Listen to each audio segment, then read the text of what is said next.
Welcome back, beautiful people. You're listening to A Moment of Zen right here on 710 WOR, the voice of New York. I am your host, Zen Sams. Now, up next, we have our influencer segment, and today we are reviewing the movie Bruised. Now, Bruised is Halle Berry's directorial debut, and it's important to note that it was shot right here in our home state of New Jersey back in 2009. It was produced by Romulus Entertainment and was sold to Netflix at the height of the pandemic for a record-breaking approximately upwards of $20 million. Now, the film's producer, Brad Feinstein, has a knack for selling off films for impressive numbers. He did it once with The Banker, starring Samuel L. Jackson, selling it to Apple for, again, upwards of $20 million. Now, The Banker went on to win an NAACP award. He's done it again, this time with Halle Berry's directorial debut. And today, two of Meta's mega influencers will speak with Brad as we go down an exclusive Q&A with him. Now, joining us today is Armand Peri. He's the founder of Hunkomania Entertainment, a live choreographed male review show for women. And the show has now expanded to over 30 major cities. He's also an influencer of sorts. Also in the segment, we are joined by returning influencer Susana Damouni. Susana is a beauty lifestyle influencer with a very large social media platform and fan base. She is known as the Barbie doll of Instagram with over 5.5 million followers. And at the heart of it all is, of course, my knight in shining armor, Brad Feinstein. Brad is a producer and financier of live action films and television. He's the founder and CEO of Romulus Entertainment. He's played a key role in bringing quality films to viewers since 2016. Amongst some of the more impressive films, he's helped produce Oscar-winning Fences, and then he went on to produce films like Beatrice at Dinner in 2017, starring Salma Hayek, and The Banker in 2020. Now, this season, Halle Berry's directorial debut has graced us, and after garnering positive reviews at the 2020 Toronto Film Festival, Netflix premiered the series on November 24th, landing it the #1 movie in the country over the Thanksgiving holidays.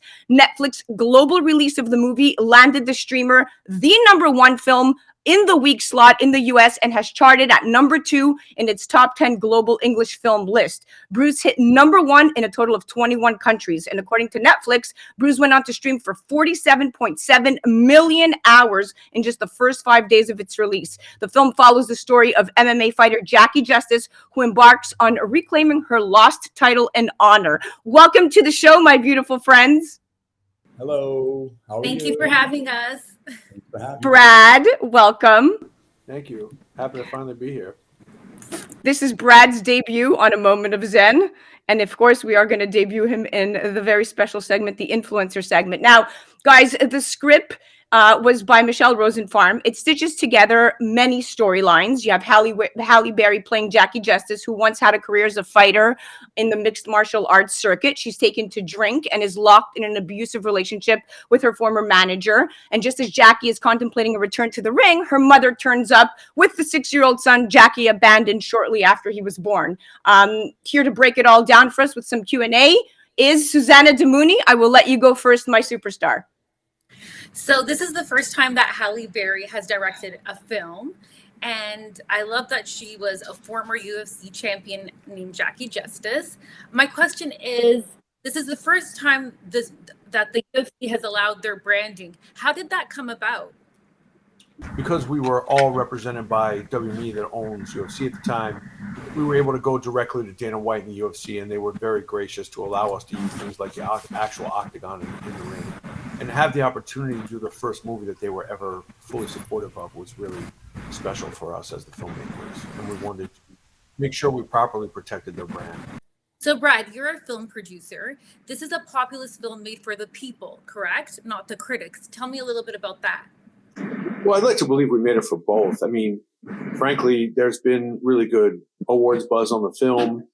And if you could do a movie that really speaks to the critics and the people, I think you've made the right kind of film. But at the end of the day, this is a movie that we wanted a lot of people to see. We wanted a broad audience for. And if that's where it lands and we get, 50 to 100 million eyeballs on the film, we did our job. Beautiful, beautiful. Armand, I will go to you now. I know you spent the last night reviewing the movie and watching it. Give us your take on it. I thought it was great. The whole plot was great. I thought the cast was amazing. And I think Brad, as always, I'm a fan. You did a great job. I'm from Newark, so I was glad that something like this took place in Newark. Why did you choose Newark, Brad? It's interesting. When we decided we were going to make the film, we talked about doing it maybe in Brooklyn or someplace in New York, and I felt like we've seen that version of films before, and we've spent time in each of the boroughs of Manhattan in a lot of films. But New Jersey is a place where we haven't seen a lot of films take place. So I was really animate that I would like to shoot somewhere in Jersey. And we looked at a lot of different options. We looked at Camden, we looked at Atlantic City, and we looked at Newark. And I think Newark's really interesting because you're so close yet so far away from New York City. You can see the skyline, but you're not quite there. You're sort of near everything that's sort of big and glitzy, but it's in some respects a million miles away, and it's full of abject poverty, but also so many hardworking people and a beautiful, diverse tapestry of people, different kinds of restaurants, different kinds of food, different kinds of lifestyles, and I really like that as an aesthetic for the film.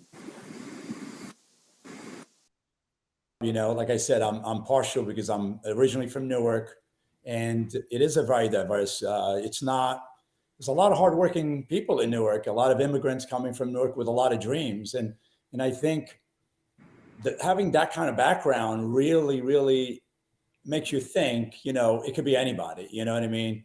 And the fact that as an athlete myself, I know what it's like to achieve greatness as an athlete. You have to make a lot of sacrifices, and the character in the movie makes a lot of sacrifices, including, sacrificing not being with her son for so many years. And I like how the plot, how the son comes into her life, and she has a renewed reason to go back into the ring and fight harder than ever. So I think the cast was very well selected, and the topic is extremely current and relevant. LGBT being such a relevant topic right now, and I think you really select, even with the past movies that I've seen that you produce, you really select a lot of profound topics that and controversial at the same time. So absolutely he does. And that's the one thing with Brad, and I'm gonna I want to make a point here. In Jackie, the character, she's contemplating a return to the ring, and then when her mother turns up with her 6-year-old son that she abandoned, this is playing into a lot of the guilt and the fears that a lot of modern day millennial moms are facing. And as a result of this troubled past, the boy now doesn't speak. And I thought that it was very interesting that they choose to, that Brad, in the script, it was chosen for him to be mute, so to speak. My question is, was that intentional? Yes, it was always in the script. It was always written that way. Of him having seen something very traumatic of his father's death, and being selectively mute at that point. So look, for me, I always try to choose topics for the films that we make that are somewhat controversial, somewhat on the fringe. I want to talk about things. I want to get into the conversation about things. And I think if we can have films that get us to talk about everything from the LGBTQ movement to racism to diversity to children who are either learning disabled or have issues, I think that's what makes movies interesting, because it really inspires conversation. And if we can do that with our films, then we've done it. Yeah, I agree with that. Yeah.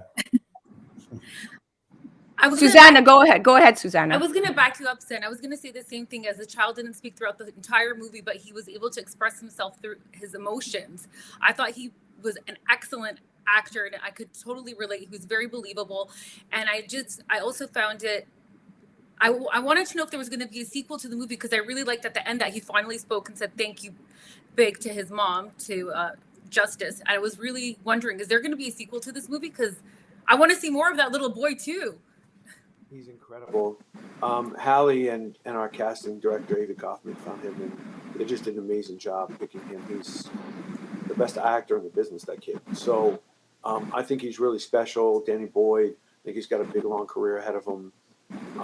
What a sweet kid. And he's amazing. And you'd be surprised that it's, beyond everyone talking about Halle and her performance, that's the next most talked about thing in the film, is how incredible that little boy is. I was reading some reviews. Some people are criticizing Sheila for not being, although she's a great actress, she wasn't really the typical, MMA fighter. Looked like the typical MMA fighter. Why was she why do you feel like she was a good cast member for the part and the character? So Sheila was a British stage actor who Halle had seen and really respected and wanted to get for the film. So we had her audition. She was fantastic. And while she's not typical, I think that's the part of the movie. I mean, we've seen the cliche stuff so many times. We didn't need to cast Mickey from Rocky, right? We wanted to take a fresh take on this. And by her name, Budokan is someone who is very zen with a Z and calm and has a very different perspective. So no, this was not your typical fight trainer, but that's okay. I mean, the goal of this was not to have the cliche version of the film, but in fact sort of turn it on its ear, to flip the fight genre, to have a female fighter, to be in UFC, to have a fighter who feels a bit unexpected, and a trainer who feels unexpected. And I think that's okay. I mean, the reviews that I've read on Sheila have been absolutely phenomenal. Critics have loved her.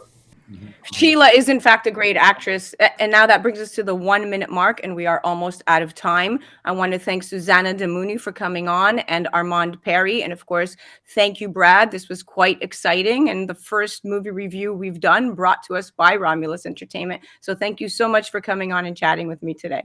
Thank you for having us. It's always a pleasure connecting with you guys. Thank you for having us. It was a pleasure meeting you all again. Brad, thank you for coming on. Thank you for having me. All right. I have to mention that Bruised has an incredible soundtrack. It features 6 original songs by a lineup of mega platinum award-winning female artists, and their tracks were written and recorded specifically for the film. Additionally, Bruised features 7 previously unreleased inspired by tracks from a roster of very exciting new voices. Definitely check them out on iTunes. You can download the soundtrack now, and it's absolutely phenomenal. Phenomenal. Check out Armand Peri. He's incredible himself at Life Perryway on the gram. You can check out Susana Damouni at susana.dxoxo. And of course, the fabulous Brad Feinstein. Check him out on his handle at Romulus_Entertainment. You're listening to A Moment of Zen right here on 710 WR, the voice of New York. We'll be right back after this.